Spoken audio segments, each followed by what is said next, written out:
রাসূলুল্লাহকে ভালোবাসবেন, সাহাবীরা যেভাবে ভালোবেসেছেন ওইভাবে ভালোবাসবেন। আপনি ইয়া নবী সালাম আলাইকা, ইয়া রাসূল সালাম আলাইকা, আর কতগুলো জিলাপি খাইলেন, বড় একটা মিছিল করলেন।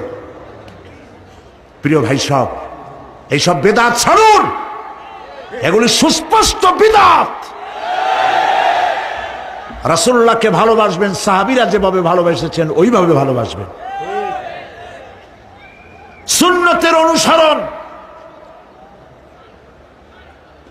কিভাবে করবেন?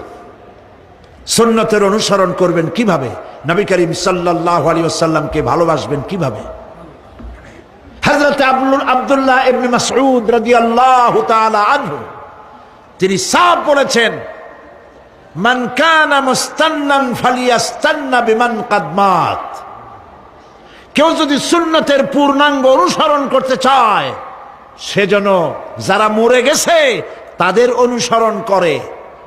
ফাইনাল হাইয়া লা তু'মানু আলাইহিল ফিতনা।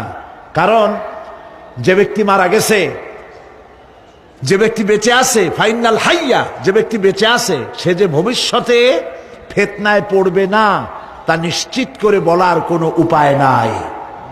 এই জন্য সুন্নতের অনুসরণ করার জন্য মাপকাঠি কোনো পীর নয়, আলেম নয়, মুহাদ্দিস নয়, মুফাসসির নয়। যে ব্যক্তি মারা গেছে তিনি হলেন সুন্নতের অনুসরণ তারই করতে হবে। তিনি কে? তারা কারা? উলাইকা আসহাবু মুহাম্মাদিন সাল্লাল্লাহু আলাইহি ওয়াসাল্লাম। তারা হলেন নবী করিম সাল্লাল্লাহু আলাইহি সাল্লামের সাহাবায়ে কেরাম রিদওয়ানুল্লাহি তাআলা আলাইহিম আজমাইন।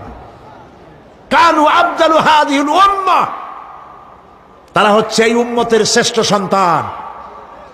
আমার দেশে আসে না, যারা যে সরকার যখন আসে তারা আইসা এক দলরে বলে এরাই হলো দেশের জাতির শ্রেষ্ঠ সন্তান।